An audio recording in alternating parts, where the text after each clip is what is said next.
Alors, les formations digitales, comment ça se passe? La première semaine, on accueille les stagiaires en groupe, le groupe de formation, on l'accueille en centre. Donc les stagiaires peuvent venir de partout de la région, on les recrute sur toute la région Occitanie. Donc ils sont regroupés soit dans le centre AFPA de Toulouse, soit dans le centre AFPA de Montpellier, pour leur permettre quoi?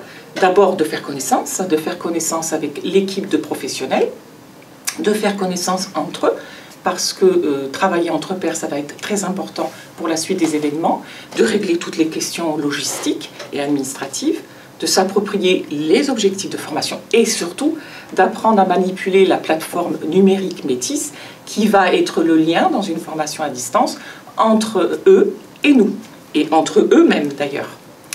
La dernière semaine, on se retrouve en centre. Pourquoi? Parce qu'on a la partie certification de compétences, donc ce sera soit à Toulouse, soit à Montpellier. Bien entendu, pour ces temps de regroupement, il y a des possibilités de restauration et d'hébergement. Donc entre la première et la deuxième semaine, la formation se déroule à la maison, de chez soi, ou encore une fois dans le lieu de son choix, grâce à la plateforme numérique Métis qui établit, comme je le disais tout à l'heure, le lien entre les stagiaires eux-mêmes et les stagiaires et nous, équipe de professionnels. Donc chacun a un compte Métis et grâce à ce compte Métis, il peut se connecter autant de fois qu'il veut et quand il veut. Et il voit afficher à l'écran l'ensemble de ses collègues qui composent le groupe et ainsi peut communiquer quand il le souhaite avec eux sous forme de chat, sous forme de classe virtuelle, sous forme de forum. On va voir ce que c'est que la classe virtuelle tout à l'heure. Donc chacun voit à l'écran aussi son parcours de formation, c'est-à-dire l'ensemble des objectifs qu'il a à travailler. Et la plateforme Métis le guide dans ses apprentissages et chaque activité à réaliser commence par une petite histoire.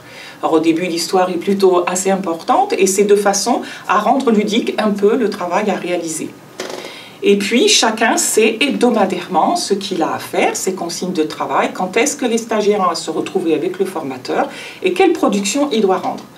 Toutes les consignes pédagogiques sont données, il y a des vidéos, il y a des exercices et tout est connecté de façon à ce que le stagiaire, en un seul clic, ait accès à l'ensemble des consignes et les ressources qui lui sont proposées.